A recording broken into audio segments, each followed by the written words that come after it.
I want to start today's deep dive by looking at a really specific and painful irony in the modern workplace. Oh, yeah, there are a few of those floating around right now. Right, but think about this one.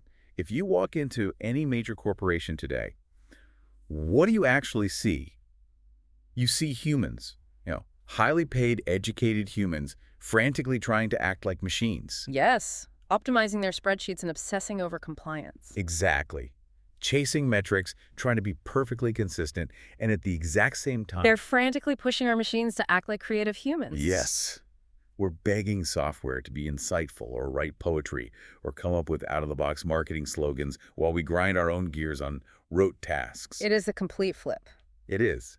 And welcome everyone to the deep dive. Today we are taking dense source material and extracting the insights you actually need. And the source material today gives a name to that exact flip you just described. It's called a strategic inversion. Which is, it's a structural mismatch. The argument on the table today is that this inversion is a losing economic strategy. It is the definition of inefficiency. We are actively assigning human labor to the areas of lowest comparative advantage. So let's set the stage for how we're going to break this down. We are continuing our series looking at designing futures. Right, the serialized analytical framework authored by Jafar Humayun. And for those of you just joining us for this part of the series, let's be very clear about the mission here. Humayun isn't trying to make you feel better about the future of work. No, absolutely not. I want to quote the specific framing for this series directly. Jafar writes that designing futures is not a solutions manual, it's a narrowing of the field. This series explores which futures remain structurally viable once trade-offs, incentives, and limits are taken seriously. Which brings us to the focus of today's deep dive, which is episode 4 of his series. It's titled The Cognitive Allocation of Labor. And we really need to set the tone right out of the gate here. This is not a discussion about saving jobs. No. We aren't going to talk about human dignity or fairness. Right, this is a clinical, structural audit of human utility. Exactly. It is strictly about comparative advantage. We're looking at why forcing humans into rote reproduction is just a path to diminishing returns. So to do that, we really need to unpack the domain where AI is currently winning. Humayun crowns AI the undisputed champion of rote cognition. Let's define that, because usually when I hear the word rote, I think of, copying and pasting data. Sure, we think of menial tasks, but the framework suggests rote is actually a much bigger kingdom. We have to upgrade our definition to mean exhaustive exploration inside no knowledge space. Exhaustive exploration. Right. Think about the mechanics of how an AI wins. It ingests millions of books, patterns, and data sets. It recombines that knowledge at a scale no human can even approach. Because humans get tired. We get bored. Exactly. If a problem has defined rules and a defined data set solving, it is technically rote, even if it's incredibly complicated. The text mentions combinatorial search here, which I think is a great example, or structured frameworks like TRIZ. Right, the theory of inventive problem solving. For human mastering, TRIZ takes years of intense study, memorizing engineering principles and contradiction matrices. It's a massive cognitive load. But well, for an AI, it's just a lookup table. It executes these frameworks at machine speed. It can take a problem, run it against every parameter, simulate 10,000 variations, and validate them instantly. So the key takeaway is that AI is just vastly superior at exhaustive exploration inside no knowledge space. Yes. And a concrete example of this, well, think about drug discovery. That's a perfect one. The old model of drug discovery is very manual. A scientist has a hunch, they test a molecule, it fails, they tweak it. It's slow. But the AI model is just scanning known biochemical pathways, right? It scans a database of 50 million known chemical compounds, filters them against a protein structure, and finds the 500 that could theoretically work. So it's relentless systematization. Yes. And the verdict here is that this isn't creativity, it's just systematization. And we should let AI dominate this layer because it is simply better at it.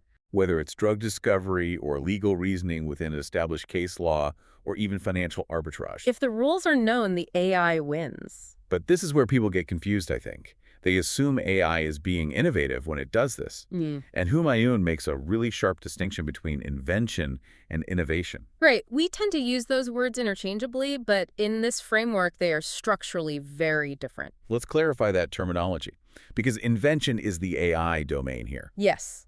Invention is generating technically valid ideas.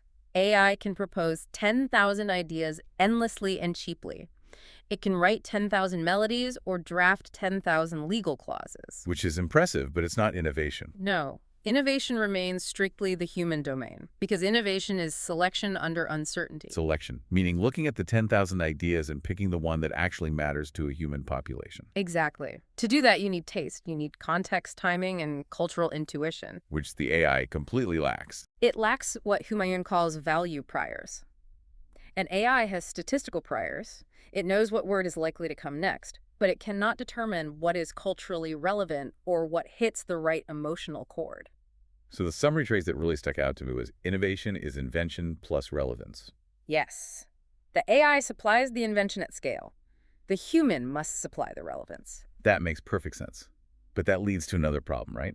Because before you can select a relevant solution, you have to actually know what problem you're trying to solve.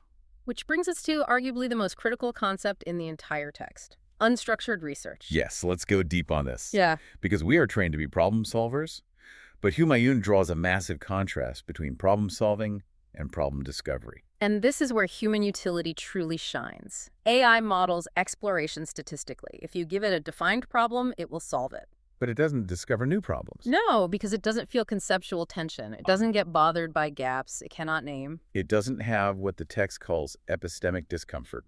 Epistemic discomfort. That is the engine of uniquely human value. I love that term, epistemic discomfort. It's that nagging physical sense that something is missing or wrong or incomplete long before you can actually formalize what it is. Right. It's looking at a data set that looks perfect, but feeling a weird tension that the underlying assumption is flawed. An AI doesn't feel that. It just smooths the curve. But humans obsess over that tension. And that discomfort drives behaviors that frankly look really inefficient. Yes, we wander without a goal, we follow weak signals, we ask the wrong questions just to see what happens. And normally, especially in a corporate setting, we view that wandering as a flaw. We punish it. Right. If you tell your boss you're wandering without a goal, you're going to get put on a performance improvement plan. But the framework corrects this view. It argues that this discomfort is not a flaw. It is the primary mechanism for uncovering new ground. It's the only way problem discovery happens. So if we take all of this, the AI winning at rote cognition and humans owning epistemic discomfort, we arrive back at that systemic error we talked about at the beginning, the strategic inversion. The symmetrical mistake. Right. We have modern institutions making a symmetrical mistake. Humans are being forced into metric compliance and what Humayun brilliantly calls justification theater. Spending half your week just proving that you worked. Exactly. While the AI is pushed into this performative creativity, ideation theater. It's the exact opposite of what comparative advantage dictates. So let's model the inverse allocation, the correct structural allocation of labor. What does that actually look like? In a structurally viable future, AI completely dominates rote cognition optimization and exhaustive validation. It handles the combinatorial search. Right. And humans? Humans move up the stack to focus on framing new spaces, discovering new constraints, and deciding what is actually worth pursuing. Value-based selection. Exactly. Because if humans continue to compete in rote cognition, they face a severe diminishing return on labor. You cannot outcompute the machine. You're at a massive comparative disadvantage. And on the flip side, if humans abandon unstructured research, foundational discovery just collapses. So why isn't this reallocation happening naturally? If it's mathematically the only viable path, why are we stuck in the inversion? Well, Humayun points to an institutional bottleneck. The current systems are just not optimized for problem discovery. They're optimized for short funding cycles and measurable KPIs. Exactly. And this creates a severe trade-off between extraction and discovery. Explain that trade-off. Sure. KPI-driven evaluation quietly eliminates open-ended exploration because unstructured research looks inefficient in the short term. You can't put a weekly metric on epistemic discomfort. Right, you can't say I achieved 12 units of wandering this week. Exactly. So institutions fund extraction. They fund deliverables-first research. Which results in a symptom that the text calls high-velocity, low trajectory. That phrase is just devastatingly accurate. High-velocity, low trajectory. It means we're iterating faster and faster, but on thinner and thinner conceptual foundations. We have exploding counts of papers and patents. The velocity is incredibly high, but the conceptual depth is shrinking. It's scientific stagnation masked by productivity metrics. We look busy, but we aren't going anywhere new because we've engineered problem discovery out of the system. So how do we fix the institutional bottleneck? Humayun proposes a specific structural solution here, ring-fencing the exploratory space. Right. If we want a viable future institution, we have to explicitly separate exploratory cognition from exploitative cognition. They can't be managed the same way. No, they have completely different design constraints. You have to ring-fence funding for unstructured, objective-free research. Meaning you fund the person's curiosity, not a predefined project deliverable. Exactly. And you evaluate those people on the depth of their inquiry, not their output volume. Did they find a new constraint? Rather than did they write 10 reports? Right. And most importantly, you have to protect human time from performance theater. Keep them out of the justification loop so they can actually dwell in that epistemic discomfort. Yes. And I want to emphasize a point Humayun makes here. This recommendation is not a bet on human superiority. Right. It's not a romantic notion about the human spirit. No, it is a structural bet on role specialization.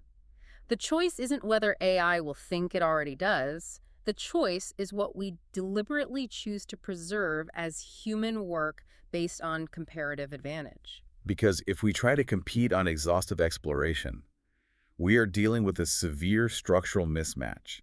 We have to lean into the discomfort. That discomfort, that sense of the unknown, is literally our greatest economic asset. It really reframes how you look at a day where you feel confused or uncertain about a project. That isn't a lack of productivity, that is the actual work. It's the only work that matters long term. I want to end on a reflective question from the text that perfectly synthesizes this entire audit of human utility. Humayun asks if we give the machines our curiosity and keep the compliance for ourselves, who's really serving the system? That is the ultimate question of the strategic inversion. It really is. Something for all of you to mull over as you look at your own task lists this week. But we are far from done with this framework. Up next is Episode 5. Yes. Episode 5 is titled, Don't Regulate AI, Architect It. We're going to look at how to actually build the systems that enforce this cognitive separation. It's a massive shift in perspective. Stay tuned. Stay curious. Stay systemic.